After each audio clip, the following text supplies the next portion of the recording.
जो बातें किसी से नहीं कह पाए वो सब अल्लाह से कह देना। आज की ये दुआ तुम्हारे दिल का बोझ हल्का कर देगी। या अल्लाह, मेरी खामोशी में छुपे दर्द को तू समझता है। बस मुझे इतना यकीन दे दे कि तेरी रहमत मेरे आंसुओं से ज्यादा गहरी है। या अल्लाह, मेरी हर उस दुआ को कबूल फरमा जो सिर्फ तेरे लिए थी, जो मैंने दुनिया से छुपाकर रातों में रो रो कर मांगी थी।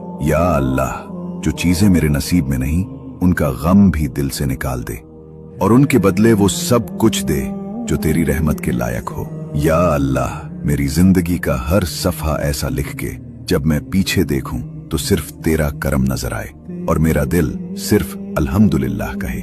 या अल्लाह, मेरी तकदीर में वो लोग लिख जो मुझे तेरी तरफ खींच लें और उन सब से बचा ले जो मेरी रूह को थका देते हैं। या अल्लाह, मुझे उन लोगों में शामिल फरमा जिनको तू अपनी कुर्बत के लिए चुनता है और जिनको तू अपनी मोहब्बत के लायक समझता है।